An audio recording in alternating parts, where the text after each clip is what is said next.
Prologue. Lord Carcel. A shriek followed Carcel just as he turned down a corridor. He paused, one of his gloves half removed and weariness coloring his expression. He could hear the scurrying steps of the noblewomen that had flagged him down coming from behind him. "My apologies, Lord Carcel, but would you be able to offer us some assistance?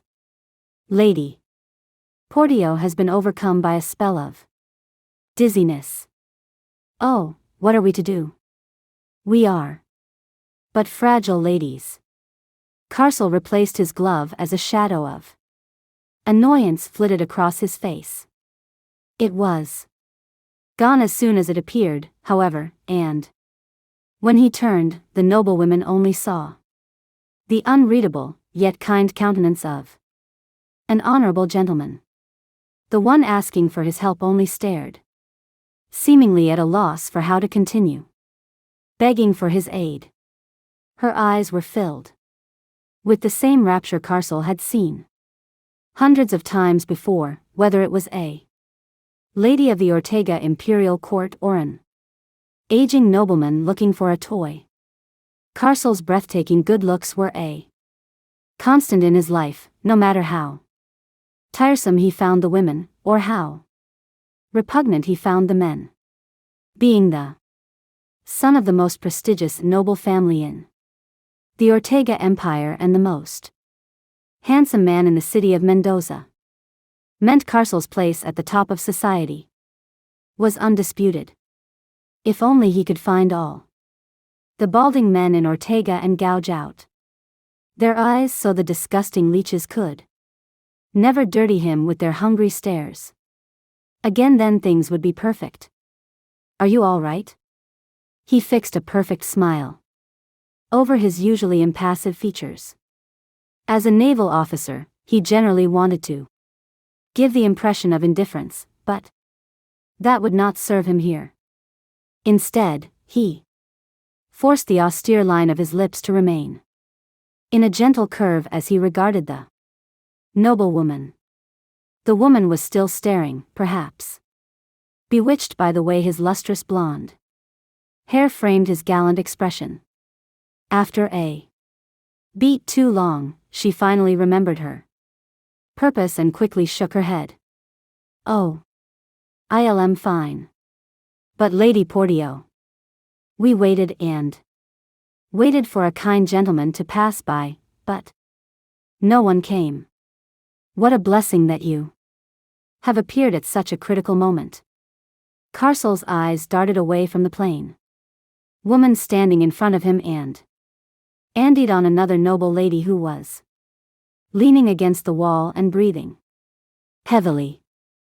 The two ladies standing next to her jumped when they noticed and began making a fuss, massaging her hands and fanning her face with exaggerated motions, as if they wanted Carcel to notice.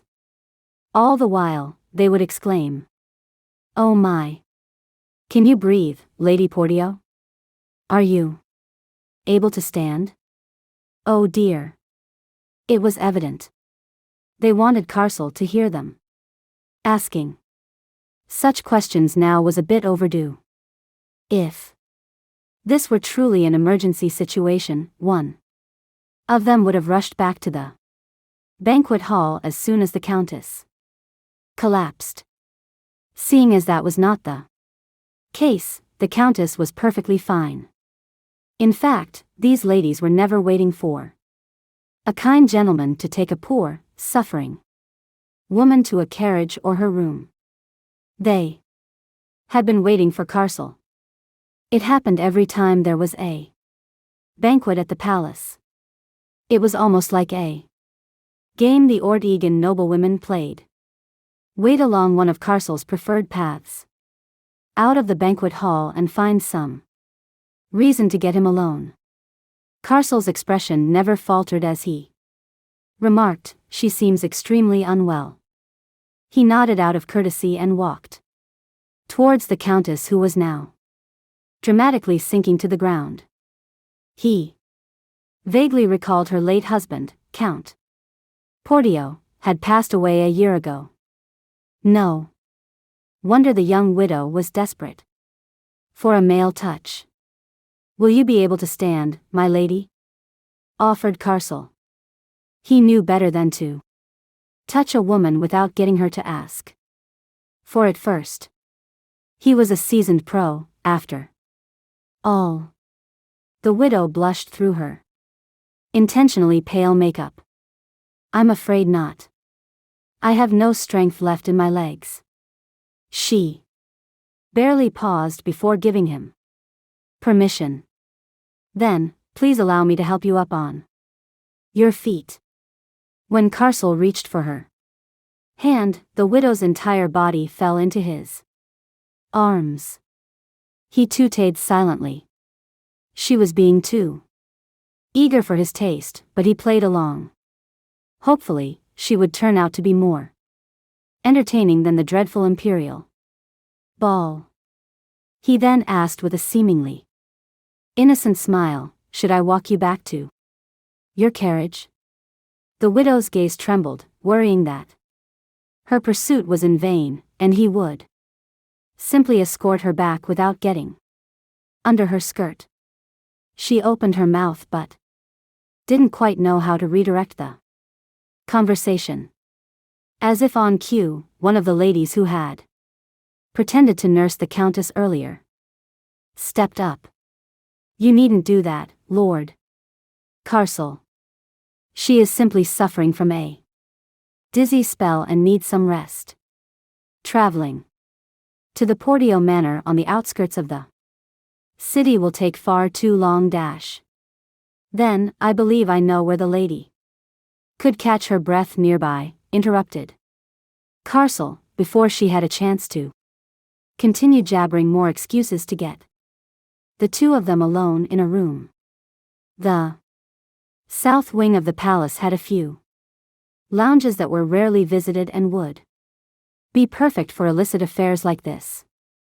He scooped the Countess up into his arms and carried her to the third floor. None of the fawning ladies followed him or acted worried about the supposedly sick woman.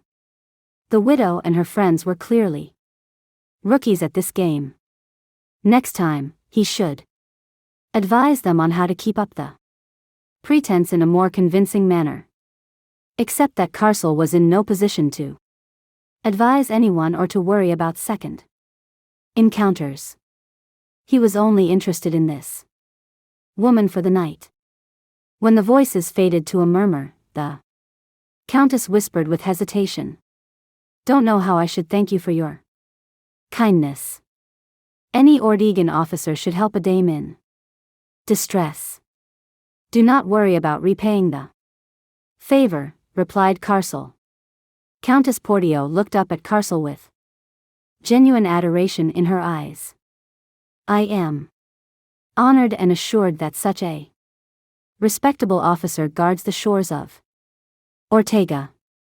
For a woman who had lavished herself with all the power and money her title provided, she certainly played the part of the meek, delicate lady well when the occasion called for it." Carcel Escalante de Esposa. The combination of his flawless appearance and his white, navy uniform seemed to attract many noblewomen and the occasional nobleman to throw their bodies at him. This countess was no exception. Thankfully, his powerful family name protected him from being stabbed by a woman driven mad by lust for his ungodly attractiveness or a man blinded by envy for his overwhelming popularity. I was surprised to learn that the heir of the Escalante family would willingly put himself in harm's way on the front lines at the Sea of Nunera. After your late grandfather brought about a moment of peace, those seas have been plagued by conflict with the pirates of Tala. I heard that you enlisted to carry on your family legacy. The Countess had certainly done her homework. She droned on about the naval history she had memorized to impress Him. She seemed to have forgotten all about her pretense of being a sick lady in distress. My late grandfather always said that the greatest honor comes with the greatest responsibility, Carcel said with a practiced show of determination. He had repeated this line with countless women, and it worked every time. Upon hearing how he was not only strikingly handsome, but also responsible and intelligent, Countess Portio started to breathe heavier with her desire for this perfect specimen. Overcome with her arousal, she suddenly jumped out of his arms and nearly pushed him to the ground. Carcel stepped back with caution. Lady Portio, he said, trying to calm her down. We're a bit exposed here. No, right here will do just fine, breathed the widow.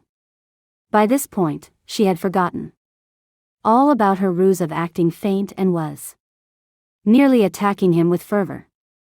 Well, at the very least, we should go inside.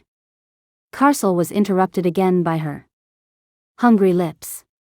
He tried to push her towards a room nearby. No, it's too dark inside.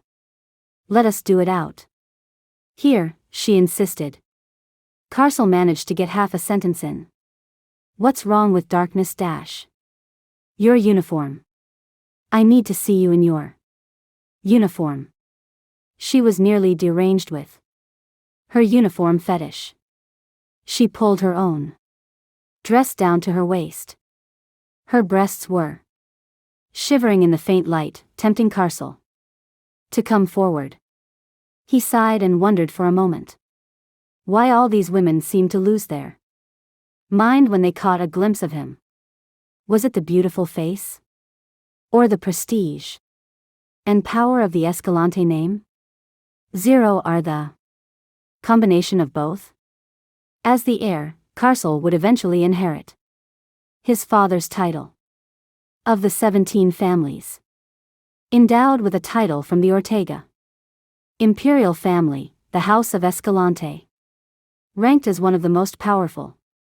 Carcel was born with this power and a physical beauty that entranced anyone within a 6-foot radius. This lethal combination meant that Carcel had been showered with attention from women, envy from men, and even jumped at by women who wanted to take their clothes off in a corridor despite his unsociable personality.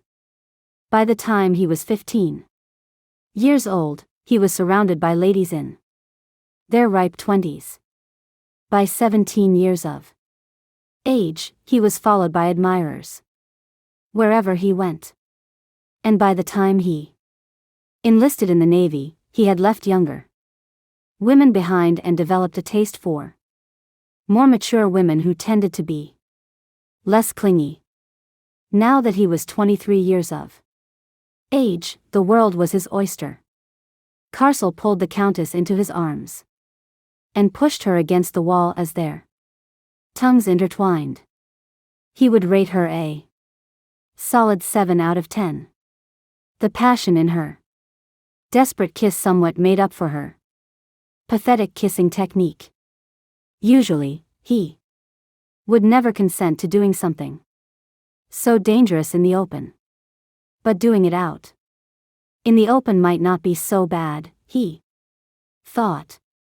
And she deserves a special treat for all the effort she put into this one night stand. He grabbed her breasts and traced his lips down her neck. Her face melted into ecstasy. She buttoned up his uniform with one hand and pulled up her dress with the other. Carcel did not mind her obsession with his uniform. Keeping his uniform on meant that he could save himself the hassle of putting his clothes back on after the sex was over. He appreciated the convenience as a small benefit of enlisting in the Navy. Though the Countess kept chatting, he didn't listen to a word she said and focused on her body. He occasionally mumbled some meaningless replies and vaguely noticed that she mentioned someone's name several times. Then, all of a sudden, the sound of that name registered a familiar face in his mind. Inés Valentina de Perez. The image of his fiancée's stern, unemotional face was enough to counteract any physical stimulation.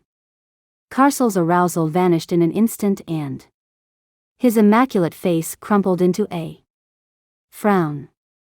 Countess Portillo continued with her unwelcome gossip. Inés, your fiancé, does not deserve you. What a plain woman. She may be from a prestigious family, but she has such a bland personality to match her bland face. Carcel stared at the wall for a few seconds and turned his face away to avoid the widow's lips. She would be better suited as a nun. How can she not be moved by a flawless man like yourself? The Countess paused mid-sentence. Carcel trailed her gaze, curious about the source of her sudden pause. And there stood Inés Valentina, observing them with an uninterested gaze, her expression perpetually as dull and uninspiring as that of a nun.